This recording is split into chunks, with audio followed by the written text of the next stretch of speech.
আবারও চলে আসলাম মা অন্নপূর্ণা রান্নাঘরে রান্নাবান্না নিয়ে। তো আজকে কি রান্নাবান্না হবে দেখো।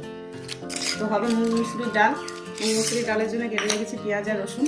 তো হবে পটল ভাজা আর হবে চিকেন। চিকেনের কাটা টমেটো কাঁচা লঙ্কা পেঁয়াজ, এখানে আছে আদা রসুন বাটা। তোমার রান্নাটা দেখতে থাকো। ডালটা সিদ্ধ করে নেবো কুকারে দিয়ে।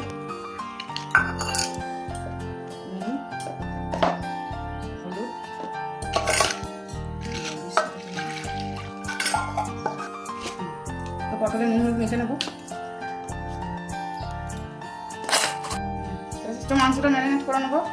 দিয়ে দিলাম পেঁয়াজ টমেটো, বাকি পেঁয়াজটা তেলে দেবো, কাঁচা লঙ্কা আদা রসুন বাটা,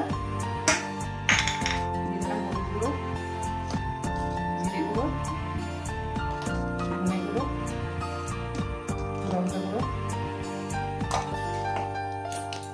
নুন, সরষে তেল ম্যারিনেট করে নেবো। চলো আমার ম্যারিনেট করা হয়ে গেছে। তো কড়াই বসিয়ে দিয়েছি পটল ভাজার জন্য। কড়াই তেল দিয়ে দিচ্ছি। তো তেল গরম হয়ে গেছে, দিয়ে দেবো। পটলটা দেওয়া হয়ে গেছে। চলো পটলটা দেখি।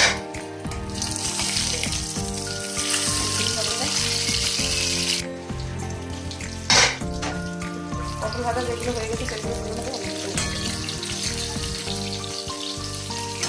ডালের জন্য ডাল ফোড়ন দেওয়ার জন্য তেল দিয়ে দিলাম কড়াই। তো ফোড়নের জন্য দিয়ে দিলাম কালো জিরা শুকনো লঙ্কা,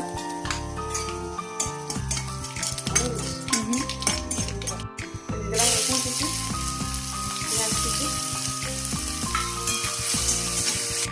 আমার ফোড়নের সব ভাজা হয়ে গেছে। সিদ্ধ করা ডাল দিয়ে দেবো। তো চিকেনের জন্য কড়াই বসিয়ে দিয়েছি। তো কড়াই তেল দিয়ে দেবো। ম্যারিনেটের সময় তেল বেশি দেওয়া ছিল তাই তেলটা কম দেবো। দিয়ে দেবো ফোড়নে আছে গোটা এলাচ, দারচিনি, লবঙ্গ আর তেজপাতা। তো চলো যে পেঁয়াজটা রেখে দিয়েছিলাম সেই পেঁয়াজটা লাল হয়ে গেলে চিকেনটা দিয়ে দিলাম, নেড়ে দেবো। মাংসটা একবার নেড়ে দেবো।